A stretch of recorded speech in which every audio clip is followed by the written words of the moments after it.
How to add products to TikTok Shop. Adding products to a TikTok Shop enables you to showcase and sell your merchandise or recommended products to your followers, facilitating direct sales and revenue generation on the platform.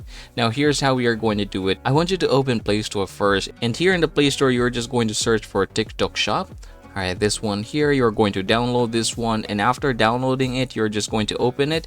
Now, after opening it, you're going to have to link your TikTok Shop to your TikTok main account. And obviously, I've already done mine here, so as you can see, this is now my TikTok Shop. And what you're going to do from this point forward is just basically go to your home page here, and you're going to click this here, add products. And there you go. So you can then start adding product image, product name, product description, as well as a category and video. After adding everything here that is needed, you can just click submit for review, and boom, that is how you're going to add products to TikTok Shop. As usual, remember to hit that subscribe button and give the video a thumbs up if it works for you.